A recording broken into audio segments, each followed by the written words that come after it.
Hey cosplayers, how do you turn your 3D pattern that you just made into a 2D shape that you can trace onto whatever material you're working with?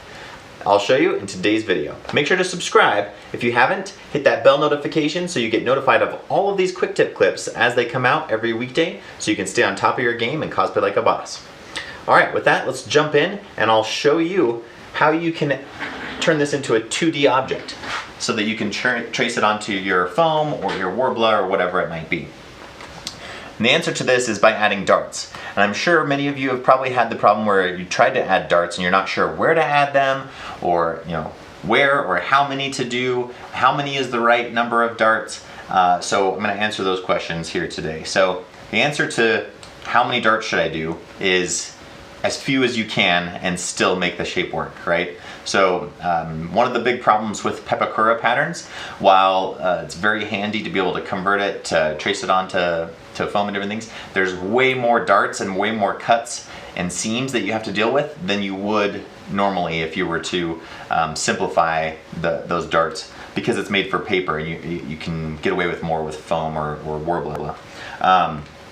So we've got this little pauldron here that we made before using our tin and tape method in a previous video. We want to turn this into a flat object that we can then use to trace onto our foam. So what I've discovered, the best way is usually you're going to end up needing a dart where you have the strongest complex curve in your shape. So right here is where it hits my shoulder. It's going to be a very complex curve, meaning it curves in both directions. Right here at this point. So you can see if I try to flatten this, it's not going to work. Even if I trace that out, we can't get that shape back in, press it in that hard into foam or different things. So what we need to do is we need to find where our longest, smoothest area is. So it's probably going to either be along this side or along this side, and start to press that area flat. So start to press this flat here like this, okay, and you press as much flat as you can, and then when you start to realize, hey, everything's starting to fan upward like this, if you try to go any further, that, okay, hey, I'm at a point where I can't really continue to press this flat anymore, you know that you're going to need to add a dart in there somewhere. Now, essentially what we're needing to do is relieve this curve that's happening in here by cutting in somewhere, whether it be over here or over here. And in a future video, I'll go over how to design your pattern in a way based on the layers of the characters and things like that to pick where your darts go. But for this simple pauldron in this case, we're just going to try to go right along the center here where it would be sitting right up on top and be hard to notice that seam line. We don't want it right up front or even in the back. You might be able to push it a little bit further back because not everybody looks at the back of your costume as much, in case there is a visible seam. So in this case, we're going to go right along there. So we have our little fold line there that we see. I'm going to just kind of go to the center point.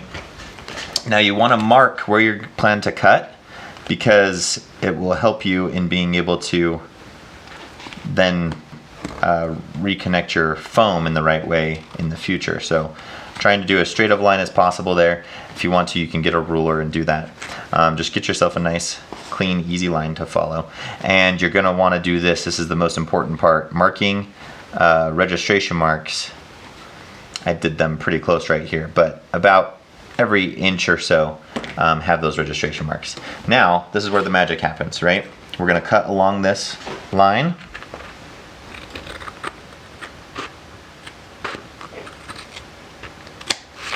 And now, when we go to try to lay this flat,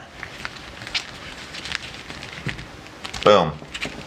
Okay, we were able to lay that pretty flat. There's a little bit of a curve that wants to happen right here, but that's not anything worth doing a dart for.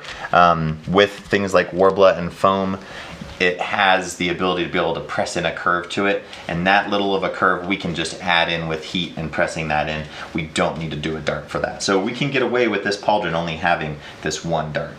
Now, when you go to transfer this onto your foam, you're going to want to cut out your little darts, or your little registration marks, I mean. Do you want to show the little puncher? Yeah. Yeah. So if you just have scissors, you'll just do little triangles right there on each one of those registration marks, like that.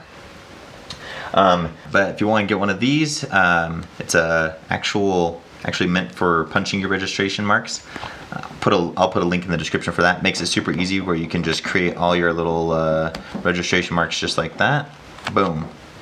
All right, and then you'll just take that, trace it onto your foam, then you'll be able to cut it out, and then when you glue these edges back together, it will add back in that original curve that you had, and you can kind of get back some of that curve just by pressing in a little bit of a curve into the foam or the Worbla, whatever material you're working with. Hopefully that was helpful for you guys. Please let me know what is your single greatest challenge when it comes to patterning, and hopefully we can answer that question in a future video. Thank you guys so much for tuning in. Cosplay on, my friends. See ya.